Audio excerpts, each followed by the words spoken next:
Muy buenos días, hermanos. Abran sus Biblias, por favor, en Apocalipsis capítulo 20, versículo 12.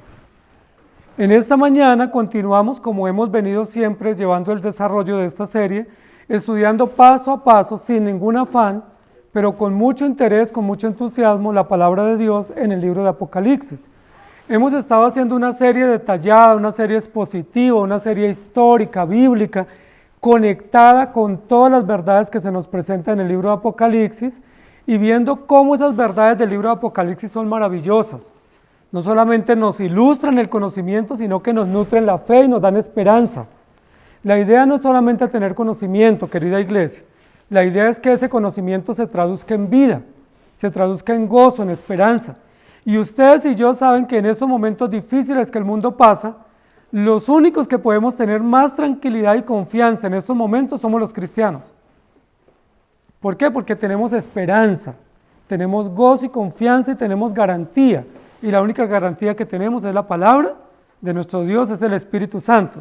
De tal manera que en momentos como estos no nos desesperamos, no nos angustiamos, no pensamos en buscar una viga, no pensamos en buscar cómo quitarnos la vida, sencillamente estamos gozosos, porque el Señor está con nosotros y sabemos que Él tiene todo bajo control.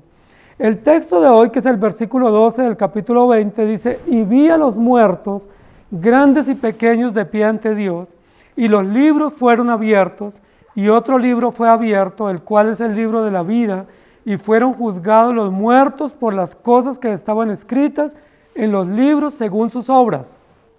Este es un texto muy importante del capítulo 20 en Apocalipsis. Es un texto muy importante que habla de muertos y habla de muertos que están en pie y habla de muertos que van a ser juzgados. Sin embargo, no nos vamos a detener hoy mucho en esa verdad que está en el versículo, la vamos a dejar para el próximo domingo y yo quiero que nos concentremos un poco más en la parte intermedia del versículo, que me parece muy importante que la aclaremos, la dejemos bien precisa en el día de hoy para que podamos tener claro, y el próximo domingo sí vamos a hablar de todos los muertos y los que resucitan y todo el mar y las montañas que dan los muertos, que entregan sus muertos para rendir cuentas. En el mundo hay muchísimos libros y una de las bondades que tenemos en la sociedad contemporánea es tener muchos escritos, ¿sí? Muchas bibliotecas y escritos. Hay muchos libros que son buenos, útiles, valiosos, y hay otros libros que no sirven para mucho, ¿sí? Hay libros que vale la pena leer, que vale la pena recomendar. Hay libros que nos instruyen en temas de salud, en temas de economía, en temas de política. Hay libros que nos son muy útiles para la vida, para el conocimiento, pero hay libros que son realmente basura, que no vale la pena ni tenerlos ni leerlos. Nosotros vamos a hablar hoy de la importancia de los libros y lo importante que es tener buenos libros en casa, la importancia de tener libros que nos edifiquen y nos instruyan, y lo importante que es para el conocimiento y para la justicia los libros. Vamos a hablar de la segunda parte del versículo que dice: y los libros fueron abiertos y otro libro fue abierto, el cual es el libro de la vida. Y yo quiero que nos concentremos en esta mañana en esa parte, ¿sí? Por eso el título de nuestra prédica en esta mañana es con todos los libros. Vamos a tener todos los libros abiertos, solamente los libros útiles, los libros valiosos, los libros que son trascendentes para este propósito, que es el juicio y el trono de Dios. Eclesiastés capítulo 12, versículo 12, nos dice: ahora, hijo mío, a más de esto, sea amonestado, no hay fin de hacer muchos libros, y el mucho estudio es fatiga de la carne. En la época del rey Salomón, que fue el que escribió Eclesiastés, ya se escribían muchos libros, aunque es una época antigua, y aunque no había todos los recursos que tenemos hoy de tinta o de impresión o de papel, ya se escribían muchos libros, y el mismo rey Salomón nos exhorta y dice que escribir muchos libros causa fatiga, que hay muchos libros que en lugar de traernos tranquilidad, nos traen confusión y fatiga, porque si usted va a una gran biblioteca, como las grandes bibliotecas que tenemos en nuestra ciudad, y comienza a buscar un libro, pues usted termina viendo centenares de libros en los estantes, que usted termina diciendo: ¿cuál leo? ¿Cuál será mejor? ¿Cuál vale la pena comprar? ¿O cuál vale la pena llevar para mi casa para leer? El rey Salomón nos dice que los muchos libros causan fatiga al espíritu. Pero aún así debemos tener libros selectos en nuestra casa, en nuestra biblioteca, para leer. ¿Cuáles son los libros que debemos leer? ¿Qué libros debemos recomendar? Si nosotros buscamos a un hombre de negocios, pues nos va a recomendar algunos libros. Si buscamos a un hombre de política, nos va a recomendar unos libros. Si buscamos libros de desarrollo personal, también nos van a recomendar algunos. Y hay muchos libros que podemos leer. De hecho, la Biblia dice, escudriñadlo todo y retened lo bueno. La pregunta es, ¿cuáles son los libros que además de darnos instrucción básica para la vida en temas de conocimiento, salud, economía, desarrollo, política, leyes, cuáles son los libros que además de ese conocimiento nos dan un conocimiento que trasciende? ¿Habrá algunos? ¿O habrá alguno? Judas capítulo 1 versículo 3 dice, amados, por la gran solicitud que tenía de escribiros acerca de nuestra común salvación, me ha sido necesario escribiros exhortándoos que contendáis ardientemente por la fe que una vez ha sido dada a los santos. El escritor Judas dice que a él le pareció bien, inspirado por el Espíritu Santo, escribirnos. Y eso que él nos escribió lo tenemos aquí en este libro que se llama Las Sagradas Escrituras, y eso que ha sido escrito es adecuado para exhortarnos en la común salvación. Es decir, ya tenemos una pauta de que sí hay algunos escritos, o por lo menos algún escrito, que vale la pena leer y considerar y que aporta para la vida eterna.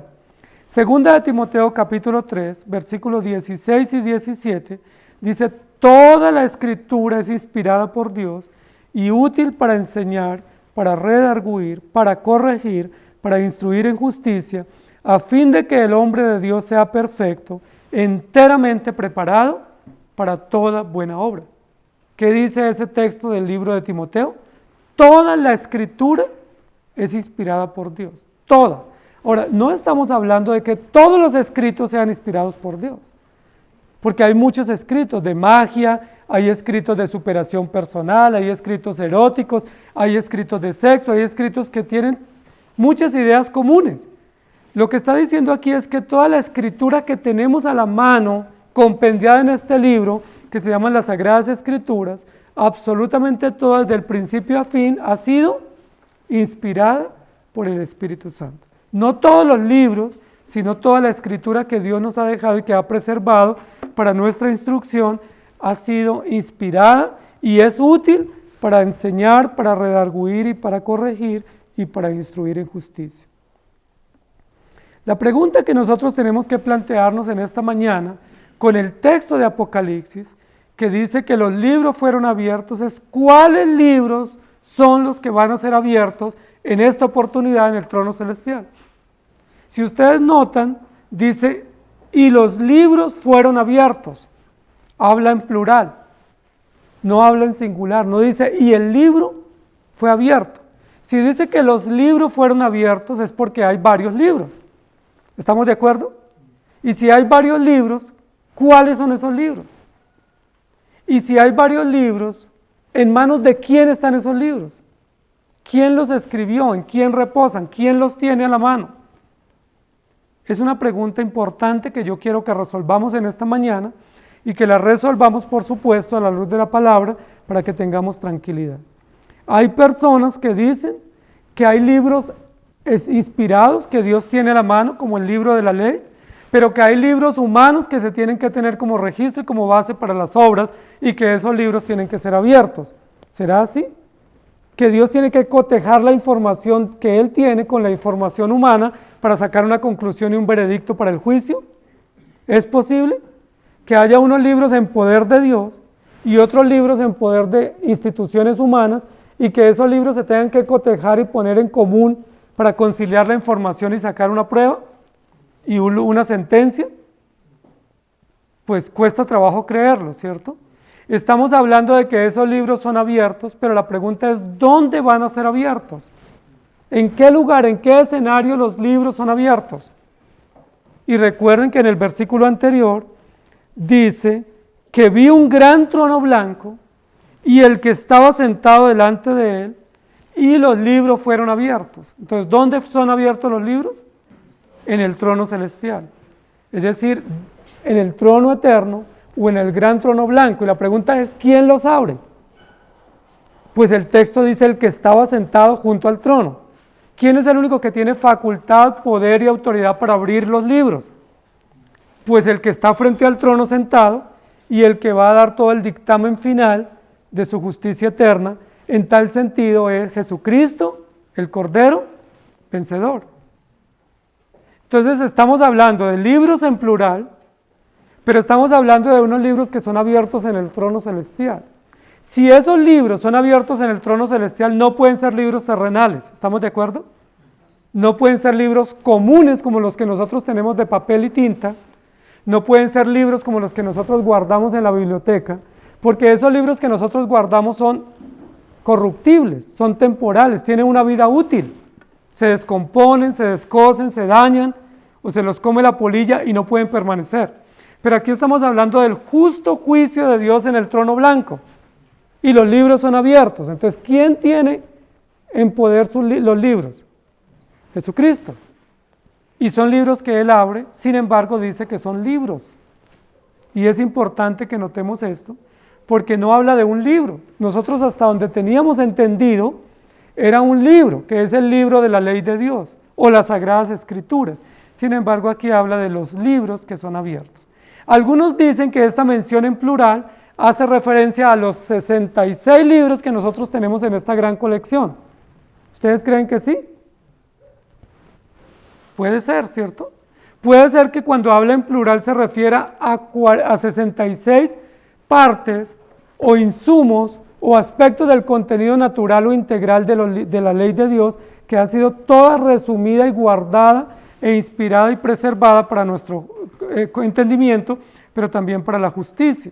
Otros dicen que cuando habla de los libros se refiere al Antiguo Testamento y al Nuevo Testamento, que claramente en la Biblia habla del Antiguo Pacto y el Nuevo Pacto, o la antigua ley, o antes de Cristo y después de Cristo. Es probable que esa pueda ser una buena mención, pero no estamos seguros. Vamos a estudiar las Escrituras para poder llegar a una buena conclusión.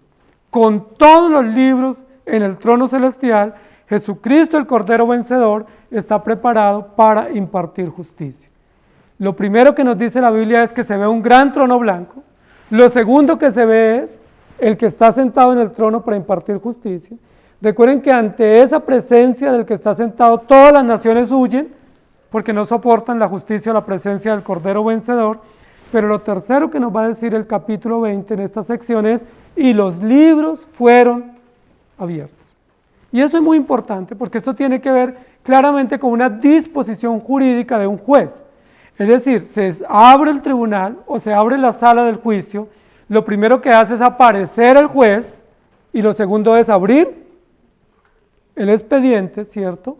O abrir las pruebas, o abrir toda la comprobación del juicio para él dar la lectura y para impartir el veredicto o la sentencia final. Esto es muy importante. Yo quiero que pensemos en esta mañana en tres aspectos que tienen que ver con esos libros. Tres aspectos. Primero, vamos a pensar en un aspecto, es el aspecto legal, es decir, el libro de la ley. El libro de la ley de Dios, que es el aspecto legal, nos habla del decreto eterno de Dios. ¿Qué es el decreto eterno? El decreto eterno es toda la disposición jurídica o la disposición judicial de Dios, donde nos habla o nos narra o nos registra todo lo que Él ha dispuesto a hacer. Es decir, nada de lo que Dios está haciendo y ha hecho y hará está improvisado. Si nada está al azar, como que a medida que avanza el tiempo Él va aplicando o desarrollando. Todo fue determinado anteriormente, o con anticipación o con antecedencia, y todo fue registrado o determinado en lo que los teólogos han llamado el decreto eterno. ¿Qué es el decreto eterno? Pues la ley de Dios, o las disposiciones legales de Dios, o las disposiciones normativas de Dios de todo lo que Él va a ejecutar en la historia de la humanidad y en la historia de la redención. Eso es muy importante para nosotros. Primero, que Dios todo lo determinó. Eso es importante. ¿Qué tal que nosotros creyéramos en un Dios que va improvisando cada día? ¿Qué opinión les merece a ustedes un gobernador o un juez o alguien que rige de manera improvisada? que dice hoy hagamos esto y después dice no, mejor hagamos algo distinto. O que dice, bueno, yo pensaba hacer esto, pero pensándolo bien, voy a hacer otra cosa. O sea, ¿qué les inspira a ustedes ese tipo de gobierno? Pues inestabilidad, inseguridad, incertidumbre, no hay ningún tipo de garantía. Pero nosotros creemos en Dios que nos ha dejado su palabra y que su misma palabra y su mismo carácter determina que su decreto es eterno y que fue estipulado con anterioridad y que todas las cosas estaban listas desde antes de la fundación del mundo. ¿Estamos de acuerdo? La Biblia inclusive dice que dentro del decreto eterno de la salvación, Dios determinó que la lista de los elegidos o la lista de los salvos estuviera terminada desde antes de la fundación del mundo. ¿Cómo les parece? Es decir, que ni siquiera el registro de los salvos, ni siquiera la lista de los elegidos se está construyendo paso a paso, sino que esa fue lista y determinada o sellada desde antes de la fundación del mundo. Entonces, lo primero que tenemos que decir que en esa pluralidad de libros que registra el capítulo 20, versículo 12, está el libro de la ley. Es decir, ¿cuál es el insumo básico para Dios establecer justicia en el gran trono blanco? El libro de la ley. Es decir, sin ese libro de la ley es imposible que haya justicia. Recuerden que lo que se va a dictaminar es justicia. Y para que haya justicia, ¿qué debemos tener? Pues la ley, o el decreto, o la norma sobre la cual se va a impetrar o a imponer la justicia. Entonces, el primer libro que tenemos que reconocer que existe es el libro de la ley. ¿Cómo sabemos que existe un libro de la ley? Lo sabemos porque la Biblia lo dice. Porque en muchos lugares de la Escritura la Biblia habla del libro de la ley. Pero también lo sabemos porque dijimos que el gran trono blanco no se instauró al final de la historia, sino que está instaurado desde la eternidad y que desde el primer momento de la historia humana, es decir, Adán y Eva, presenciaron el gran trono blanco. ¿Recuerdan? ¿Recuerdan que en Génesis 2 Dios le da a conocer la ley a Adán y Eva? Y les dice, de todo árbol del huerto podéis comer, pero hay un árbol que no comeráis. ¿Cómo se llama eso? El libro de la ley, el libro de los preceptos. Y luego les dice, porque el día que de él comieres, ¿de dónde sacó Dios esa información? Del libro de la ley, que él estableció, que él determinó del decreto eterno, y la hizo pública o la hizo común para que Adán y Eva la conocieran. En tal sentido, el libro de la ley es el libro esencial sobre el cual Dios va a juzgar al mundo entero y es uno de los libros que serán abiertos para que sean considerados en ese momento del juicio. Recuerden que para el pueblo hebreo especialmente era muy importante la Torá, que la Torá son los primeros 5, los primeros 6 libros de la Biblia. Sí, algunos dicen que la Torá compone los primeros o se conforma con los primeros 5 libros. Otros dicen que Josué también estaba incluido en algún momento de la historia en esos primeros 5 libros. Sean los primeros 5, sean los primeros 6, la Torá es muy importante para el pueblo hebreo y para nosotros también. ¿Por qué es importante? Porque en esos primeros 5 libros están todas las leyes que Dios dio para el pueblo de Israel, no solo los 10 mandamientos. Recuerden que algunos de nosotros pensamos que la ley son solo 10 mandamientos, en Éxodo 20 o Deuteronomio 7. Pero la ley de Dios es mucho más que 10 mandamientos. La ley de Dios está registrada en Levítico, en Deuteronomios, en Éxodo, en Número, y luego en todo el resto de la Biblia pudiéramos encontrar aspectos concernientes con la ley de Dios. Santiago capítulo 1, versículo 21 y 22 dice, pero sed hacedores de la palabra, y no tan solamente oidores, engañándoos a vosotros mismos, porque si alguno es oidor de la palabra, pero no hacedor de ella, ese es semejante al hombre que considera en un espejo su rostro natural y se va y no pone en práctica. Sed hacedor de la palabra. ¿De cuál palabra tenemos que ser hacedores? Del libro de la ley. ¿Estamos de acuerdo? De la ley de Dios. Y es importante esto por varias razones. Primero, porque la Biblia lo registra. Segundo, porque es esencial o connatural al juicio que haya un libro de la ley presente sobre el cual se base toda justicia. Y tercero, porque hoy en día hay muchos movimientos contemporáneos que niegan la ley. Son esos movimientos que se consideran antinomia o antinomianos, que dicen, es que ya vivimos bajo la gracia y no vivimos bajo la ley. No hay ninguna ley que nos obligue o que se nos obligue a nosotros a cumplir o obedecer, porque ahora vivimos bajo la gracia. Yo les pregunto, ¿eso es verdad? ¿Vivimos bajo la gracia y hemos desechado la ley? Si eso es así, ¿qué sentido tiene la gracia sin ley? No tiene ningún sentido que haya una gracia sin ley, porque cada uno haría lo que bien le plazca. La gracia tiene sentido, tiene relevancia solo en la medida en que la ley está vigente. Es decir, nosotros creemos firmemente que tenemos la ley de Dios, que estamos obligados a cumplirla y que la ley de Dios permanece para siempre. ¿Estamos de acuerdo? Que la ley no está en desuso, que la ley no ha sido abolida, que la ley nunca ha sido ni será abrogada, porque sobre esa ley es que Dios nos va a juzgar. Dice la Biblia también en Éxodo 24:7, y tomó el libro del pacto y lo leyó a oídos del pueblo, el cual dijo, haremos todas las cosas que Jehová ha hecho o ha dicho y obedeceremos. Moisés leyó la ley de Dios, el pueblo escuchó atentamente, ¿y qué dijo el pueblo cuando escuchó la ley de Dios? Obedeceremos todo lo que Dios nos ha dicho. ¿Y qué era lo que Dios les había dicho? Pues el libro de la ley, las normas, las consecuencias, las bendiciones por obedecer la ley. Deuteronomios capítulo 30, versículo 10 dice, cuando obedecieres a la voz de Jehová tu Dios, para guardar sus mandamientos y sus estatutos escritos en este libro de la ley, cuando te convirtieres a Jehová tu Dios con todo tu corazón y con toda tu alma. ¿Qué dice? Cuando obedecieres y guardares, ¿qué? Los mandamientos de este libro de la ley. Entonces, ¿cuál es uno de los libros que será abierto en el día del juicio? El libro de la ley de Dios. El libro que registra el decreto eterno, el libro que establece todos los mandatos, los estatutos y los decretos sobre los cuales debemos vivir, que establecen o estipulan la voluntad de Dios y que establece también lo que nosotros debemos obedecer. Segunda de Crónicas 17:9 dice, y enseñaron en Judá, teniendo consigo el libro de la ley de Jehová, y recorrieron todas las ciudades de Judá, enseñando al pueblo. ¿Cómo enseñaron al pueblo? ¿Cómo lo instruyeron? ¿Qué tenían a la mano para hacerlo? El libro de la ley de Jehová. Yo les pregunto, ¿ustedes tienen el libro de la ley? ¿Ustedes consultan el libro de la ley a diario? ¿Ustedes le piden a Dios sabiduría y fortaleza para poder poner en práctica el libro de la ley? Si así es, ese libro va a ser abierto y ese libro atestiguará o a favor o en contra nuestra en el día del juicio.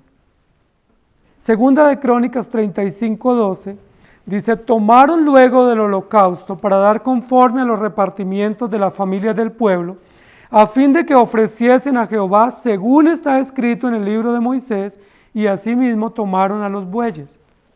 Aquí hay otro sinónimo para describir el libro de la ley, el libro de Moisés. ¿Cuál es el libro de Moisés? Recuerden que se conoce históricamente que los primeros 5 o 6 libros fueron escritos por Moisés. Cuando la Biblia dice el libro de Moisés, ¿a qué se refiere? Pues al Pentateuco, o a lo que en la Biblia hebrea se conoce como la Torá, o a lo que en la Biblia se conoce como la ley de Dios, o lo que conoce aquí en Crónicas como el libro de Moisés. La pregunta es, ¿ustedes consultan esos libros? Recuerden que una buena parte del pueblo protestante, sectario, no consulta el Antiguo Testamento. Ellos piensan que el Evangelio comienza a partir de Mateo hasta Apocalipsis y no tienen en cuenta el Antiguo Testamento. Nosotros consideramos que el Antiguo Testamento hace parte integral de las Sagradas Escrituras. Consideramos que en el Antiguo Testamento está toda la base orgánica, histórica y legal del pueblo de Dios, y consideramos que el Antiguo Testamento es palabra de Dios. No solo lo leemos, sino que lo creemos y procuramos obedecerlo. ¿Estamos de acuerdo, hermanos? Porque el Antiguo Testamento, especialmente la Torá, está el libro de la ley. Hebreos capítulo 8, versículo 7 y versículo 13 dice, porque si aquel primero hubiera sido sin defecto, ciertamente no se hubiera procurado lugar para el segundo. Al decir nuevo pacto, ha dado por viejo al primero, y lo que se da por viejo y se envejece está próximo a desaparecer. Habla de la ley de Dios que fue promulgada, de todas las promesas pactuales y todas las promesas concernientes al Mesías que ya fueron cumplidas y dice que entonces tenemos ahora el cumplimiento perfecto del Antiguo Testamento y que estamos aguardando el cumplimiento de lo que falta del la segunda parte o el segundo pacto, como lo llama allí, o el Nuevo Testamento. La ley de Dios. Entonces, ¿cuál es el primer libro que va a ser abierto en el día del juicio? La ley de Dios, es decir, las bases estructurales del pacto eterno, el contenido orgánico de la ley de Dios. La pregunta es, ¿cómo yo sé sobre esa ley? ¿Cómo tengo conocimiento cuál es esa ley para obedecerla o para rechazarla? Alguien diría, pues si ese libro Dios lo tiene en sus manos y lo tiene allá sobre su trono, pues a mí qué me interesa saber qué dice o qué no dice. O yo cómo voy a saber qué dice y qué no para poder alinear mi vida y mis obras de acuerdo a esa legislación o a esos decretos o normas que Dios estableció. Esa pudiera ser una muy buena excusa. Y muchos se lavarían las manos diciendo, pues ese es el libro de Dios, pues yo me rijo por otras normas, yo no sé qué dice ese libro, pues cómo Dios me va a juzgar, eso no es justo que me juzgue sobre la base de un libro que Él escribió y que yo no conozco. La pregunta es, ¿no conozco el libro de la ley? ¿Qué dice Romanos capítulo 2, versículo 1? Hijo de hombre, tú eres inexcusable, porque la ley de Dios no solamente la escribió Dios, no solo la decretó Dios, no solo la hizo pública el Señor, sino que también la grabó en la conciencia. Entonces, lo primero que yo quiero que notemos es que la conciencia es un testigo fiel de la ley de Dios, porque Dios al hombre y la mujer le grabó en su conciencia la ley de Dios de tal manera que nadie tiene excusa. Entonces lo primero que Dios va a abrir es el libro de la ley, pero ese libro de la ley tenemos una copia o tenemos una réplica de esa ley en la conciencia.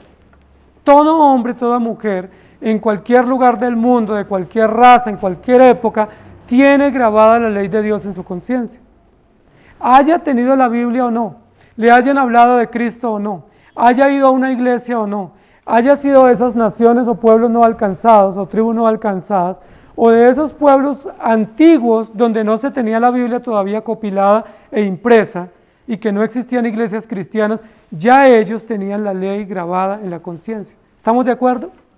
De tal manera que nadie tiene excusa en ninguna época de la historia o en ningún lugar del mundo, nadie, absolutamente nadie, puede llegar a ese día del juicio y decir, yo no sabía lo que tú habías establecido. Yo no tuve ese libro impreso, porque aunque él no lo haya tenido impreso, tiene la ley grabada en la conciencia, de tal manera que le acusa o le absuelven sus razonamientos. ¿Por qué será que en el versículo anterior que estudiamos la semana pasada, dice la Biblia que todas las naciones huyeron de delante de Dios? ¿Por qué será que huyeron? Cuando ven el juez y ven los libros sobre el trono. Porque ellos saben que les acusan sus razonamientos en la conciencia, de tal manera que no tienen excusa. Si ellos no tuvieran esa acusación de la conciencia, ¿ustedes creen que hubieran salido huyendo? ¿Quién sale huyendo después de estar en un trono esplendoroso, en un lugar fabuloso, haciendo acto de presencia? ¿Quién huye? Nadie. ¿Pero por qué ellos huyen? Si no se ha dicho absolutamente nada. Solo ven el trono, ven el juez y los libros abiertos. ¿Y ellos qué hacen? Salen corriendo huyendo. ¿Por qué huyen? Porque la ley de Dios, que todavía no ha sido leída en público en ese acto judicial, pero está grabada en la conciencia de cada individuo, les acusa constantemente de tal manera que ellos prefieren huir de la presencia del Señor. Entonces el libro que primero nos tenemos que enfrentar, el libro al cual tenemos que primero acceder y que tenemos que considerar es el libro de la ley de Dios, que es un libro normativo, es un libro jurídico, es un libro que está vigente y que establece la voluntad soberana de Dios en la cual debemos caminar. Los creyentes, si caminan en esa ley, denle gracias a Dios. Los incrédulos, si no caminan, deben arrepentirse y volver a la ley de Dios, de lo contrario serán condenados. Pero dijimos que la Biblia habla en el versículo 12 en plural, y los libros fueron abiertos. ¿Cuál es la otra parte integral de ese libro, de esos libros que están siendo abiertos? Ya hablamos del libro de la ley, que establece la voluntad escrita y clara y precisa y absoluta de Dios, ahora vamos a hablar de un segundo libro. El segundo libro que vamos a considerar en esta mañana es el libro de la vida. ¿Lo han escuchado? La Biblia habla del libro de la vida.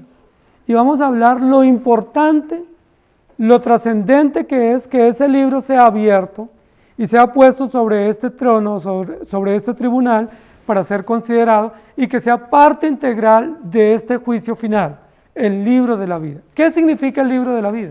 ¿A qué se refiere el libro de la vida? Pues ya no solo se refiere a la ley, sino que se refiere al Evangelio, que hace parte integral de la ley, pero que muestra el cumplimiento de la ley y que muestra la esperanza única en la cual nosotros podemos confiar para poder cumplir la ley. La pregunta que nos tenemos que hacer es, ¿ustedes por su propia cuenta pueden cumplir el libro de la ley? ¿Quién de ustedes ha podido cumplir por lo menos un mandato fielmente del libro de la ley? ¿Alguien pudiera levantar la mano y decir, yo sí lo he cumplido? Acuérdense que el joven rico lo había cumplido todo. ¿Se acuerdan? Cuando Jesús le pregunta y le dice, los mandamientos tienes, guárdalos. ¿Se acuerdan cómo respondió el joven?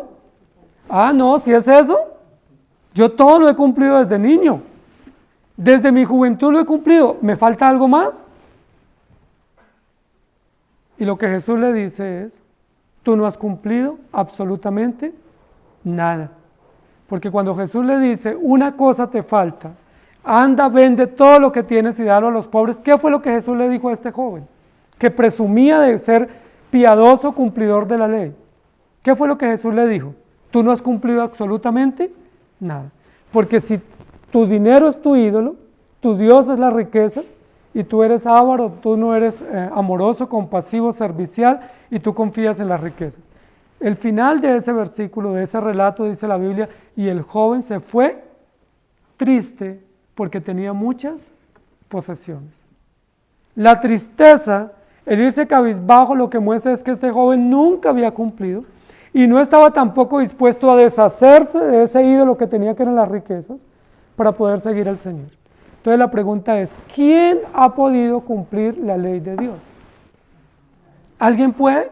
De pronto con un poco más de esfuerzo, de pronto con un poco más de dedicación, de pronto con un poco más de sacrificio. ¿Será que sí? Ustedes han visto que en esta época de Semana Santa hay personas que hacen romerías. Este año fue difícil hacerlas, pero hay personas que se autoflagelan, hay personas que hacen penitencias, y esas penitencias ellas pretenden hacerlos como para intentar sumar unos puntos más, ¿sí? Para ver si acumulan los puntos suficientes para llegar al cielo, ¿sí? Como si la salvación fuera por puntos. Pero la Biblia lo que nos dice es, nadie puede cumplir la ley. La pregunta es, si yo no puedo cumplir la ley, pero Dios me va a juzgar en base a la ley, ¿será que me va a excusar por no poder cumplirla? Ya dijimos que no, no hay ninguna excusa. Entonces, ¿cómo hacemos? ¿Cómo hacemos? Porque Dios va a abrir el libro de la ley y nos va a juzgar, y nosotros no podemos cumplir la ley. Pues queridos hermanos, la única respuesta a esa inquietud, la única esperanza la tenemos a través del libro de la vida, que es el Evangelio. El libro de la vida es el libro del pacto eterno de redención. Es el libro que nos da la garantía de que aunque no podemos cumplir la ley, alguien fue enviado en nuestro lugar para que la cumpliera. Un sustituto. Alguien fue enviado para que muriera en lugar de su pueblo, y para que nos diera la garantía del cumplimiento preciso o exacto de la ley. Tú no la puedes cumplir, pero alguien la cumplió perfectamente. ¿Saben quién la cumplió perfectamente? Jesucristo. Dice la Biblia que fue varón perfecto, que no se halló engaño en su boca, que no se halló maldad, y que él cumplió plenamente las disposiciones del Padre en cuanto a obediencia. Dice la Biblia que él aprendió obediencia y fue obediente hasta la muerte y muerte de cruz. ¿Recuerdan cuando el Padre se dirige al Hijo y le dice, Hijo mío, en el cual tengo todo mi placer o toda mi complacencia, o en el cual me satisfago plenamente? Entonces, ninguno de nosotros podemos cumplir la ley de Dios, pero hay alguien que la cumplió perfectamente. Jesucristo, el Cordero Vencedor. Y ese es un libro que no se puede dejar cerrado en el día del juicio. En el día del gran trono blanco se tiene que abrir ese libro, porque ese libro de la vida es trascendental para este juicio. Ese libro de la vida, el garante de él es Cristo, porque Él es el garante del Evangelio, fue el que entregó su vida y es el que con sangre redimió a su pueblo y con sangre registró el nombre de los salvos en el libro de la vida, de tal manera que se tiene que abrir junto al libro de la ley. Hay una ley que se tiene que cumplir, pero hay un libro de vida que da garantía de salvación a aquellos que estén registrados. Segunda de Corintios capítulo 3 versículo 6. Dice, el cual asimismo nos hizo ministros competentes de un nuevo pacto, no de la letra, sino del Espíritu, porque la letra mata, mas el Espíritu vivifica. Dice que Jesucristo por su sangre nos hizo competentes de un nuevo pacto, es decir, nos hizo aptos, o nos aceptó, o nos incluyó en un código salvífico o en un registro salvífico. Lucas capítulo 16, versículo 16, dice, la ley y los profetas eran hasta Juan. Desde entonces el reino de Dios es anunciado y todos se esfuerzan por entrar en él, el reino de Dios a través de Jesucristo. Romanos capítulo 8, versículo 2, porque la ley del Espíritu de vida en Cristo Jesús me ha librado de la ley del pecado y de la muerte.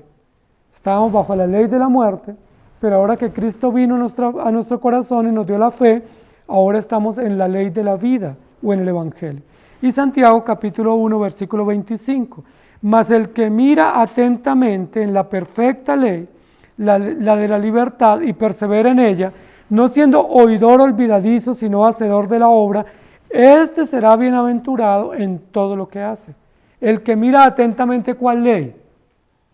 La ley de la libertad. Es decir, la ley del Evangelio, la ley de la vida. Y en Santiago, capítulo 2, versículo 12, así hablad y así haced, como los que habéis de ser juzgados por la ley de la libertad. Mire qué maravilloso es. El mundo entero, todos estamos bajo la ley de Dios. Pero cuando nosotros vayamos al tribunal de Dios, o al tribunal de Cristo, o al gran trono blanco, ¿sobre qué ley vamos a ser juzgados los creyentes? Sobre la ley de la libertad. Porque ya no hay ninguna condenación para los que están en Cristo Jesús, sino que han pasado de muerte a vida. Es decir, los incrédulos serán juzgados sobre la base del libro de la ley, pero los creyentes, ¿sobre qué libro vamos a ser juzgados? Sobre el libro de la vida. Es decir, se va a observar si en ese libro de la vida estamos registrados, y si estamos registrados no hay ninguna condenación. Romanos capítulo 10, versículo 17, así que la fe es por el oír, y el oír por la palabra de Dios. ¿Cuál es el libro que nos va a juzgar a nosotros en el día del juicio? El Evangelio, la palabra de Dios. Hebreos 11:6, pero sin fe es imposible agradar a Dios, porque es necesario que el que se acerca a Dios crea que le hay y que es galardonador de los que le buscan. Sin fe es imposible agradar a Dios. Yo les pregunto, ¿ustedes tienen fe? ¿Ustedes tienen la fe verdadera que viene del cielo? Si es así, ustedes tienen el libro de la vida como garantía en el día del juicio, de tal manera que no hay condenación ni aflicción. Lucas capítulo 17, Hechos 17:30. Pero Dios, habiendo pasado por alto los tiempos de esta ignorancia, ahora manda a todos los hombres en todo lugar que se arrepientan. Hay un libro de la ley, está el libro de la vida. Los que no obedecen a la ley de Dios serán condenados. Los que obedecen a la ley porque han creído en Cristo, se han arrepentido, serán salvos. Y Lucas 13, versículo 3, os digo, no antes si os arrepentís, todos pereceréis igualmente. Y luego un versículo muy interesante que quiero que lo resalten, Lucas capítulo 10, versículo 20. Pero no os regocijéis de que los espíritus se os sujetan, sino regocijaos de que vuestros nombres estén escritos en los cielos. Este es un texto importante para los creyentes, porque nosotros normalmente nos regocijamos por muchas cosas. Por ejemplo, porque un hijo logre resultados académicos, por tener un buen diagnóstico médico, por lograr conseguir un dinero o tener una propiedad. Nos alegramos por poder tener un viaje o que la familia se pueda reunir. Son muchos los motivos de alegría que tenemos. Y en términos de cristianos, nos regocijamos de tener salud, de tener bienestar, de que nuestra familia esté unida. Nos regocijamos de tener pues, un resultado bueno después de un diagnóstico médico.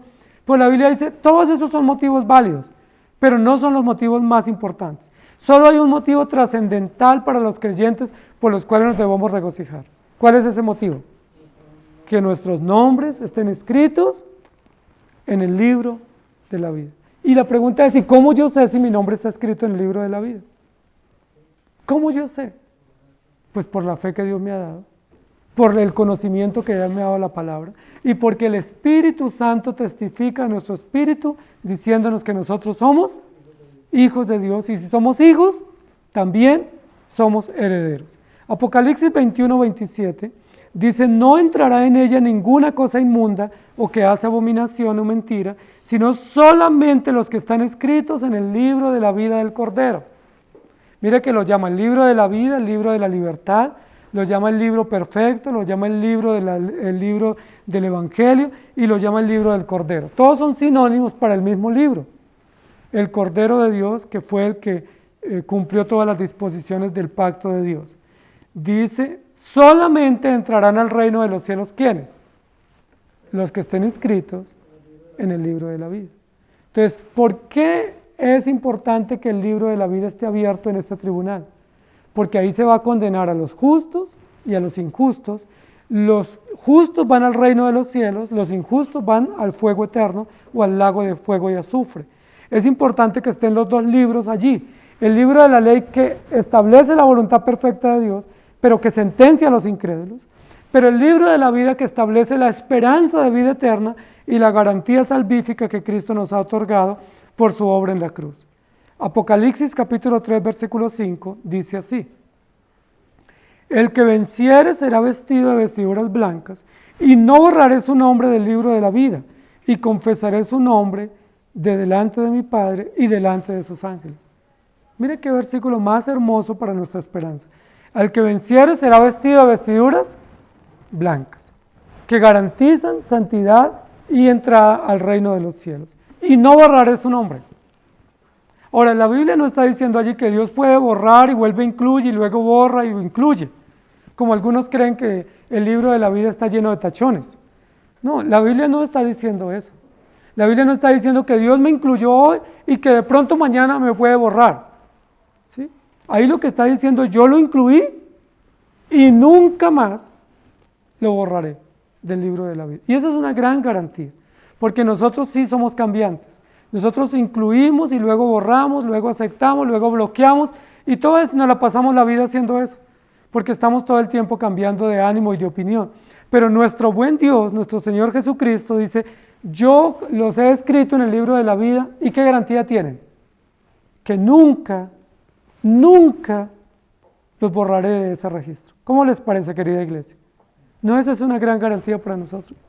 Mientras nosotros sí nos desanimamos, decimos yo voy a la iglesia, ya no vuelvo, creo en Cristo, ya no creo, estoy animado, ya no estoy animado. El Señor dice, yo los escribí y nunca más. Una gran garantía, una gran esperanza, un gran gozo para nosotros.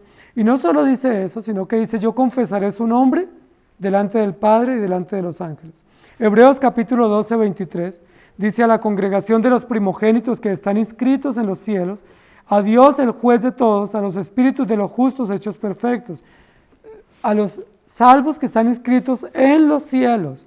No hay riesgo de que ese registro se extravíe o se dañe. Éxodo capítulo 32, versículos 32 y 33, que perdones ahora su pecado, dice Moisés, y si no, ráeme ahora de tu libro que has escrito. Y Jehová respondió a Moisés, el que pecare contra mí, a este raeré yo de mi libro. Muchos han tomado ese texto para decir que Dios sí borra gente del libro.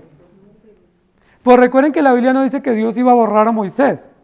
¿Qué es lo que le dice Moisés a Dios? Pues si me quiere borrar, bórreme. Pero eso fue lo que dijo Moisés. Pero no es lo que Dios dice. Dios no dice que Él está borrando gente del libro. Y lo que dice aquí al final es, al que pecare contra mí, a ese borraré. La pregunta es, ¿lo va a borrar? ¿O es que nunca estaba escrito en el libro de la vida? Es que nunca estaba escrito. Dice, al que pecare o al incrédulo, a ese borraré, o a ese no lo tengo en el registro, o ese no está listo para estar en el libro de la vida. Y luego en Filipenses capítulo 4, versículo 3 dice, asimismo te ruego también a ti, compañero fiel, que ayudes a estos que combatieron juntamente conmigo en el Evangelio, con Clemente también y los demás colaboradores míos, cuyos nombres están en el libro de la vida. El libro de la vida es muy importante en la historia bíblica. No sé si ustedes recuerdan que desde Génesis capítulo 2 y capítulo 3 dice la Biblia que hay un árbol de la vida en medio del huerto. ¿Recuerdan? Hay un árbol de la vida. Y luego nos habla del libro de la vida. Y luego al final en Apocalipsis va a volver a hablarnos del árbol de la vida que representa la oportunidad en gracia de vivir eternamente con el Señor. Malaquías capítulo 3 versículo 16 al 18 dice: entonces los que temían a Jehová hablaron cada uno a su compañero, y Jehová escuchó y oyó, y fue escrito libro de memoria delante de él para los que temen a Jehová y para los que piensan en su nombre. Y serán para mí especial tesoro, ha dicho Jehová de los ejércitos, en el día en que yo actúe y los perdonare, porque el hombre que perdona a su hijo que le sirve, entonces os volveréis y discerniréis la diferencia entre el justo y el malo, entre el que sirve a Dios y el que no le sirve. Y este pasaje nos ayuda a entender que en el día del juicio vamos a poder entender la diferencia. ¿Recuerdan el Salmo de Asaf, Salmo 73? El salmista diciendo: yo no encuentro la diferencia entre servir a Dios y no servirle. ¿Recuerdan? Que estaba muy confundido y muy ofuscado y dice: yo realmente me he puesto a considerar y como que no vale la pena servir al Señor.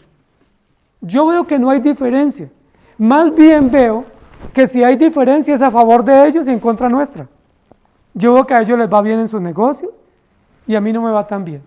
Yo veo que ellos pueden hacer lo que se les antoje y no hay consecuencias. Pero yo hago cualquier cosita mala y hay una consecuencia. El salmista dice, como que fue, si yo pusiera a evaluar, sería casi mejor ser como ellos y no ser cristiano.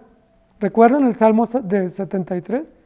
Y luego el Salmo al final nos dice: pero yo entré al santuario y entendí que el fin de ellos es muerte y el fin del creyente es vida. Y aquí en Malaquías nos dice que cuando lleguemos a ese momento en el trono del Señor, podemos comprender que sí hay diferencia entre el justo y el impío, sí hay diferencia entre el bueno y el malo, y que sí valió la pena. Hermanos queridos, lo que hacemos vale la pena porque la Biblia lo registra. Primera de Pedro, capítulo 1, versículo 23. Siendo renacidos, no de simiente corruptible, sino de incorruptible, por la palabra de Dios que vive y permanece para siempre. Llevamos 2 libros que van a ser abiertos, que básicamente es un solo libro, pero va a ser abierta toda la parte legislativa o legal, o toda la parte normativa, que sirve para establecer clara y diáfanamente la voluntad del Señor y por supuesto el desvarío de los incrédulos. Pero también junto a ese libro se tiene que abrir el Evangelio que es el libro de la vida, que garantiza que aunque nosotros no pudimos cumplir, alguien cumplió en nuestro lugar. Que nos asegura que aunque no pudimos cumplir, alguien tomó nuestro lugar y satisfizo plenamente las demandas legales que teníamos ante Dios Padre y nos absolvió del cumplimiento perfecto de la ley, y Él se puso en nuestro lugar como garante, como cumplidor y como intermediario, como sustituto a favor de los elegidos. El libro de la vida, el libro del Cordero, el libro que nosotros llamamos el Evangelio. La pregunta es, querida iglesia, ¿ustedes tienen ese libro? ¿Ustedes consultan el Evangelio a diario? Es importante que todos consultemos el Evangelio, porque el Evangelio es el único que nos da esperanza de vida eterna. El Evangelio es el único que nos habla que aunque nosotros no podemos, Cristo murió por nosotros. El Evangelio es el único que nos dice que aunque nosotros no queremos, el Evangelio nos constriñe, nos trae a Cristo con cuerdas de amor. El Evangelio nos da garantía, nos da esperanza, nos da seguridad, y es un gran alivio jurídico en el día del trono blanco. Y los libros fueron abiertos, y otro libro fue abierto, el cual es el libro de la vida. Llama la atención que de todos los libros que son abiertos, el único libro que se menciona con nombre propio es el libro de la vida. ¿Por qué se menciona con nombre propio este libro y no los otros? ¿A quiénes está siendo dirigido este escrito de Apocalipsis? A los creyentes. Son los creyentes los que están recibiendo en el primer siglo este mensaje, y somos los creyentes hoy en el siglo XXI que estamos recibiendo este mensaje. Los incrédulos no les interesa este libro, pero nosotros sí. Por eso dice, todos los libros son abiertos, pero se abre también, o se abre además, o se abre inclusive el libro de la vida. ¿Y qué dice la iglesia cuando se abre el libro de la vida? Amén, aleluya. ¿Qué esperanza tenemos? Si solo dijera aquí, se abrió el libro de la ley, no tendríamos esperanza, querida iglesia. No tuviéramos el gozo y la gratitud y la tranquilidad que nos da la Escritura al dar este complemento o al dar esta explicación y decir, otro libro fue abierto.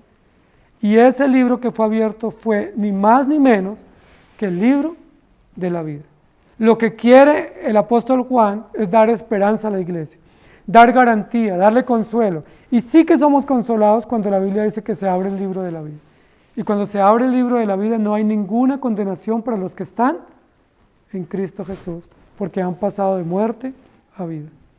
Querida iglesia, ¿no es eso esperanzador para nosotros? Saber que el libro de la vida fue abierto. ¿Ustedes sí sabían que ese libro se va a abrir en el día del juicio? ¿Ustedes sí sabían que este libro, que es el Evangelio, va a estar abierto en el trono y que ese libro contiene o contempla el registro de todos los salvos? ¿Y ustedes sí sabían que cuando ese libro sea abierto, alguien va a aparecer en el escenario y va a dar el nombre de todos los elegidos y darles la entrada directa al reino? Y la Biblia dice que cuando ese libro sea abierto y seamos llamados a comparecer, alguien tomará nuestro lugar y dirá, yo pagué por él. Él es un hijo mío, comprado con sangre. El libro de la vida representa el Evangelio, representa la seguridad y la garantía que tenemos en Cristo Jesús. Y los libros fueron abiertos, y otro libro fue abierto, el cual es el libro de la vida, y fueron juzgados los muertos por las cosas que estaban escritas en los libros según sus obras. Vamos a hablar de otra parte importante en este texto, que tiene que ver también con los libros. Hay un libro de la ley, hay un libro de la vida. ¿Cuál será el tercer libro que va a ser abierto? Ahí lo dice en el versículo, en la parte final. El libro de las obras.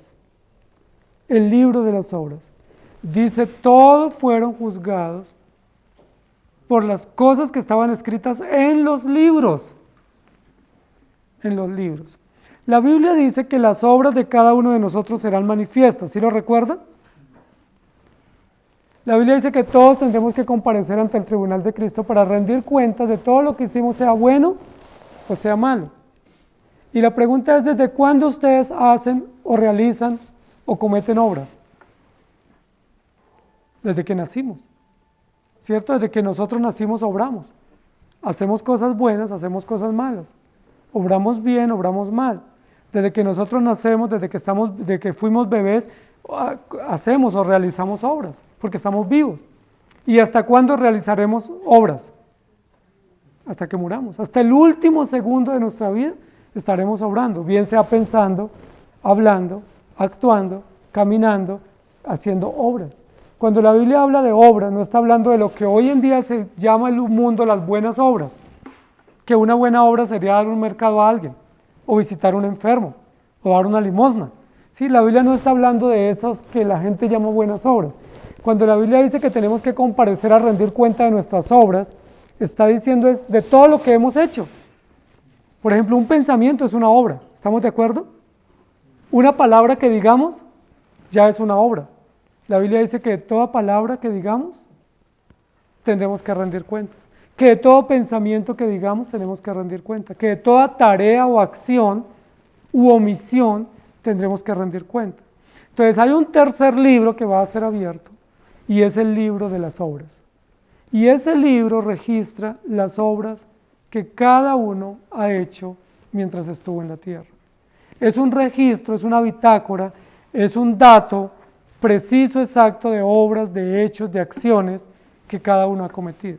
La pregunta es, ¿y ese libro quién lo tiene? ¿Quién es el que registra las obras? Si me pidieran a mí tener un diario de mis obras, ¿qué obras serían las que yo escribo? Pues las que a mí me convienen, o las que a mí me parecen buenas o nobles, pero las obras malas yo no las registraría, ¿sí? O muchas posiblemente las paso por alto.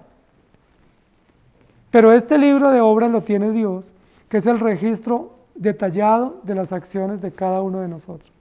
Es importante, querida iglesia, queridos hermanos, que esas obras estén registradas. ¿Por qué? Porque esas obras se constituyen en pruebas de que nosotros somos culpables. Si no hubiera un registro de obras y compareciéramos ante el tribunal y te llamaran a ti al tribunal, te dijeran, fulano de tal pase al frente, y te dijeran, cuéntanos cómo te comportaste o qué hiciste, rinde cuentas, ¿tú qué dirías? Como dijo el joven rico, todo lo he guardado desde mi juventud. Seguro que cada uno de nosotros compareceríamos allá sacando pecho y diciendo, pues yo me porté bien, yo ayudé al prójimo, yo fui un buen vecino y fui un buen cristiano. Y seríamos tan capaces de poner a Dios por testigo. Decir, tú sabes, Señor, lo bien que yo me portaba. Nuestro Dios sabe que yo fui un creyente genuino, piadoso, noble, entregado y que yo fui un creyente ejemplar. Pero gracias a Dios, Dios no va a depender del registro de nuestras obras o del mensaje que nosotros demos o de la evaluación que nosotros demos, sino que Él tiene su propio registro de obras. Y ahí no pasa ninguna obra desapercibida. ¿Se acuerdan en Génesis 3, cuando Dios busca a Adán y Eva? Adán, ¿dónde estás tú? ¿Recuerdan que lo segundo que el Señor le dice? ¿Has comido? Ahora, cuando Dios le pregunta a Adán y Eva, ¿era porque Dios no sabía? Dios está en duda y no sabe qué ha pasado y esa es una posibilidad, opción. ¿O por qué Dios le dice, has comido del árbol que te dije que no comieras? Porque ya Él tiene registrada esa obra de que Adán y Eva desobedecieron, violaron la ley, transgredieron el mandamiento y ya ellos son culpables. Y Dios ya tiene ese registro. Dios ya sabe el registro. Cuando Dios le pide cuentas a Caín y le dice, ¿dónde está tu hermano? Le pregunta porque Dios no sabía dónde estaba Abel. O lo que está es imputándole cargos a Caín, diciéndole, tú lo mataste, confiesa que lo mataste, ¿dónde está? Es importante que nosotros notemos lo que la Escritura dice, porque esas obras tienen que ser presentadas ante el tribunal. Hoy en día, especialmente en procesos jurídicos pues, de gran envergadura, hay muchas personas que se prestan para borrar pruebas, ¿sí? Para interrumpir la cadena de custodia, para cambiar mapas de trazo de donde pasaron los delincuentes. ¿Por qué? Porque ellos no quieren que se les tengan esos cargos o que se les imputen esos cargos. Sin embargo, frente a Dios no hay obra que se pueda borrar. Segunda de Corintios capítulo 5, versículo 10. Porque es necesario que todos nosotros, subrayen, comparezcamos ante el tribunal de Cristo, para que cada uno reciba según lo que haya hecho mientras estuvo en el cuerpo, sea bueno o sea malo. Es necesario que todos comparezcamos para recibir la medida de nuestras obras. Romanos capítulo 2, versículos 5 al 8. Pero por tu dureza y por tu corazón no arrepentido, atesoras para ti mismo ira para el día de la ira y la revelación del justo juicio de Dios, el cual pagará a cada uno conforme a sus obras, vida eterna a los que perseverando en bien hacer, buscan gloria y honra e inmortalidad, pero ira y enojo a los que son contenciosos y no obedecen a la verdad, sino que obedecen a la injusticia. Cada uno recibirá de acuerdo a sus obras, y eso es justicia. Romanos capítulo 2, versículo 15, mostrando la obra de la ley escrita en sus corazones, dando testimonio en su conciencia y acusándoles o defendiéndoles sus razonamientos. ¿Quién se vuelve aliada de parte de Dios en el día del juicio? La conciencia, porque dice que nos acusa. Se vuelve una aliada de parte de Dios, acusándonos y diciendo, sí, tú eres culpable, lo que Dios dice es verdad, el juicio que vas a recibir es justo y no tienes por qué justificarte, porque tú sí lo hiciste. Tú lo hiciste. Y eso es importante que entendamos. La conciencia no estará a favor nuestro en el día del juicio, sino que la conciencia estará en contra nuestra, porque dice que nos acusará. ¿Sí? Por más que yo quiera callar mi conciencia, por más que yo quiera pensar que fui bueno y que obré bien, la conciencia me va a decir, eres malo, tú lo hiciste, eres asesino, eres adúltero, eres ladrón, eres homicida. Efesios capítulo 2, versículo 8 y 9, dice, porque por gracia sois salvos por medio de la fe, y esto no de vosotros, pues es don de Dios, no por obras para que nadie se gloríe. La salvación es por gracia, pero aunque la salvación es por gracia, tenemos que rendir cuenta de nuestras obras. No para determinar la salvación sí o no, sino para que rendamos cuenta de lo que hicimos, porque eso es justo delante de Dios y porque hay consecuencias. Por eso el Salmo 139, 7 al 12 dice, ¿a dónde me iré de tu espíritu y a dónde huiré de tu presencia? Si subiere a los cielos, allí estás tú, y si en el Seol hiciere mi estrado, allí estás tú. Si tomare las alas del alba y habitare en el extremo del mar, aún allí me guiará tu mano y me asirá tu diestra. Si dijere, ciertamente las tinieblas me encubrirán, aún la noche resplandecerá alrededor de mí. Aún las tinieblas no encubren de ti, y la noche resplandece como el día. Lo mismo te son las tinieblas que la luz. ¿A dónde huiré de ti? Imposible huir, porque el Señor está en todo lugar. Queridos hermanos, el libro de las obras es abierto. Ahora, ¿quién es el que más conoce las obras que hemos hecho nosotros? Dios de manera soberana y absoluta. Pero ¿quién más conoce nuestras andanzas? Las personas que nos rodean. Por ejemplo, los vecinos suyos pueden decir si usted es un buen vecino o no. Los vecinos pueden saber si usted es una persona compasiva o no. Los vecinos pueden saber si usted es una persona que grita, que insulta, que maltrata, o si usted es una persona que trasnocha, porque ellos se dan cuenta. Ellos saben si llegamos tarde o no, si se escuchan gritos en nuestra casa o no. Ellos saben si nosotros somos buenos vecinos o no. Entonces miren que aquí es importante porque aquí hay un testimonio múltiple también, porque ese juicio de Dios es con pruebas y con pruebas reales. Tenemos una prueba que es la escritura, tenemos otra prueba que es la conciencia. ¿Y cuál es el tercer texto que Dios nos dio para revelar su voluntad? La creación. Es decir, que toda la creación atestigua a favor o en contra nuestra.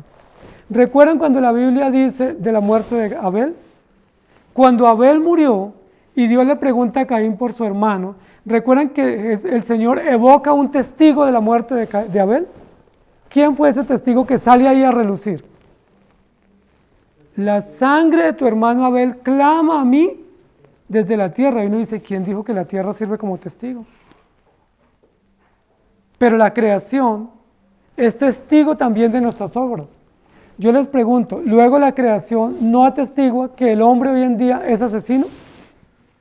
¿La creación no atestigua que el hombre ha dañado los recursos públicos y la materia prima y que ha contaminado el medio ambiente? ¿Quién da testimonio de la mala mayordomía del hombre sobre la tierra? La creación. ¿Quién da testimonio de la mala mayordomía y la mala administración y cómo el hombre ha explotado los recursos naturales? La creación. Es importante saber que la creación gime, aguardando la liberación de los hijos de Dios. La Biblia dice que la misma creación da testimonio de que el hombre es malvado con la tierra, que el hombre no cuida la creación, que el hombre la ha contaminado y que el hombre se ha ensañado uno con otro para destruirse a sí mismo.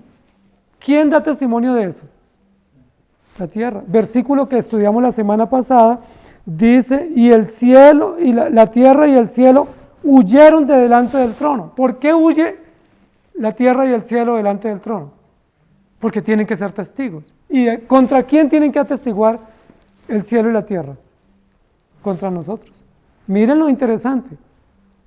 Y yo creo que esta realidad que está viviendo el mundo entero es una forma como la tierra también clama y anuncia públicamente de que no hemos sido buenos mayordomos, que hemos contaminado los mares, los ríos, que hemos contaminado el aire, que hemos contaminado todos los lugares de vivienda, que hemos explotado excesivamente la tierra, que hemos sido asesinos, que hemos sido malvados, que somos totalmente perversos, y la misma tierra y la misma biología, la misma naturaleza está reclamando eso.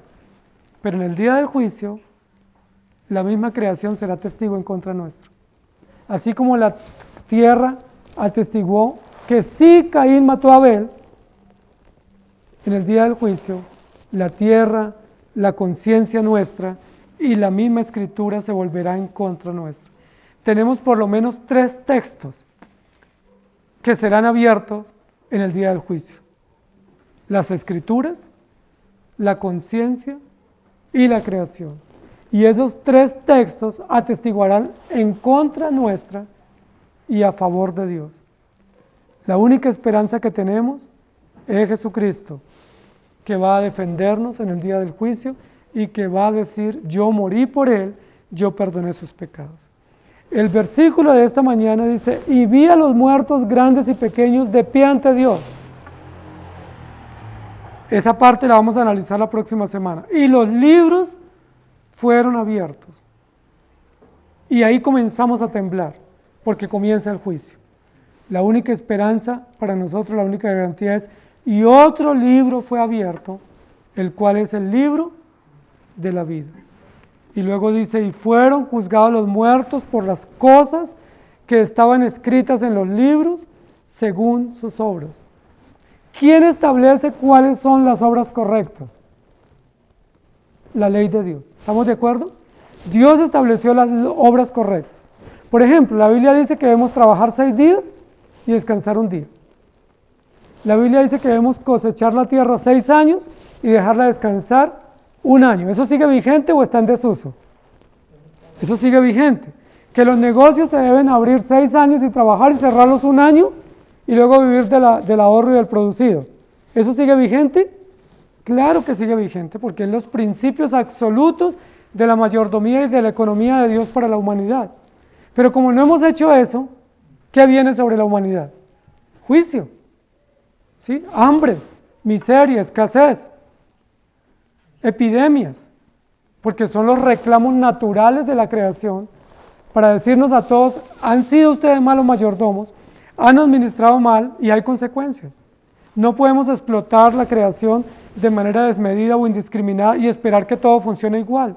Si la explotamos hay consecuencias porque estamos violando los mandatos de nuestro Dios.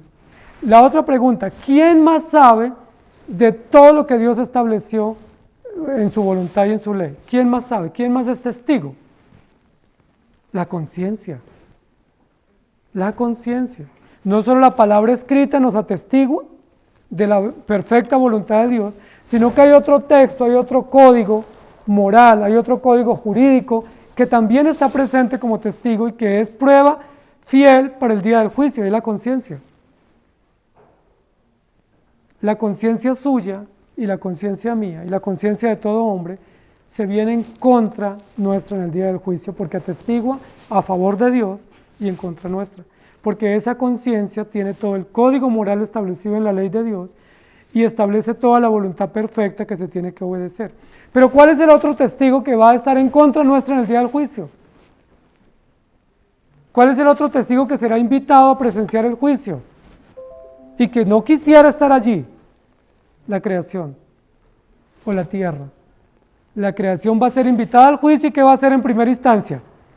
Huir, porque la tierra tiene que atestiguar en contra nuestra y a favor de Dios. Y no es para menos. La tierra no va a ser aliada nuestra, la creación, porque la tierra es de Dios.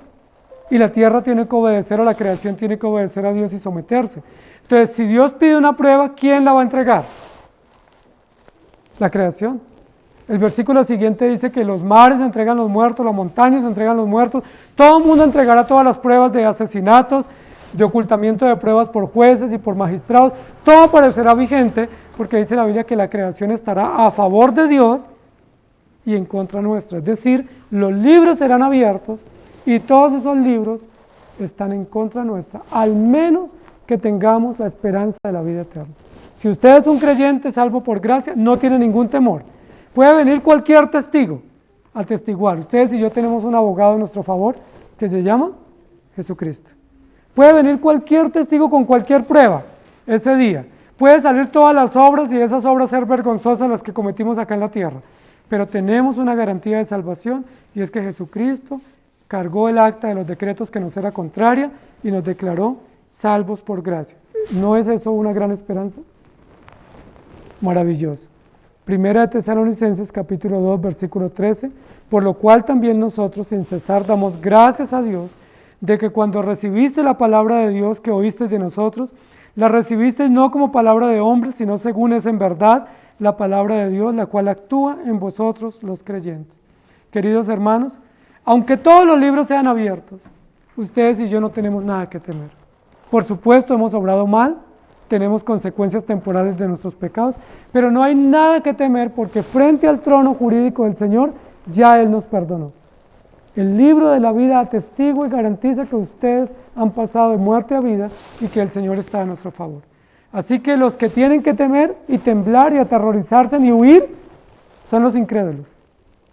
Los creyentes estaremos en pie sin ningún temor porque tenemos una garantía preciosa que es la sangre de Jesucristo que ha sido derramada a favor nuestro. Esa es una gran esperanza para vivir y una gran esperanza para morir. Es una gran garantía temporal, pero es una gran garantía temporal. Que el Señor nos ayude. Y los libros serán abiertos y todos compareceremos. Pero no hay ninguna condenación para los que están en Cristo Jesús, porque Él les perdonó sus pecados y porque tienen esperanza eterna y segura de salvación. Oremos. Amado Señor, te damos infinitas gracias por el perdón de nuestros pecados. Te damos infinitas gracias por la vida eterna que nos has otorgado en Cristo Jesús y porque no hay ninguna condenación para los que están en Cristo Jesús. Te damos gracias porque nos has perdonado, nos has redimido, nos has salvado. Y te damos gracias porque aunque vamos a tener que comparecer, no tenemos ninguna angustia en ese día. Estamos desde ya tranquilos y serenos, con mucha confianza y esperanza, porque en ese día tú serás nuestro abogado. Tú serás nuestro juez, pero un juez justo que sabe obrar a partir del libro de la vida que tú cumpliste y que tú satisfaciste en la cruz del Calvario. Te damos gracias, amado Señor, porque no hay ninguna condenación para los creyentes. Todos los libros serán abiertos, pero todos los libros en ese día garantizarán y asegurarán que nosotros pertenecemos al reino de los cielos, que tú nos perdonaste y que estamos a salvo. Cuánta gratitud y cuánto gozo tenemos por la obra de redención. Porque nosotros tenemos esa garantía no por ningún mérito, no porque hayamos hecho absolutamente nada bueno, sino porque tú nos perdonaste los pecados por gracia. No por ninguna obra humana, sino por la obra preciosa de Jesucristo, de aquel Cordero sin mancha y sin contaminación. Gracias te damos. Ayúdanos a vivir para ti. Ayúdanos a mantenernos firmes, viviendo en esa esperanza y ese consuelo que nos trae el Evangelio y predicando a diestra y siniestra a aquellos que no te conocen. Porque si ellos no se arrepienten, van para el fuego eterno que arde con azufre. Pero si ellos se arrepienten por tu infinita bondad, pasarán de muerte a vida, como pasó con nosotros el día que tú nos revelaste el Evangelio. Gracias te damos. En Cristo Jesús. Amén. Que el Señor les bendiga, querida iglesia.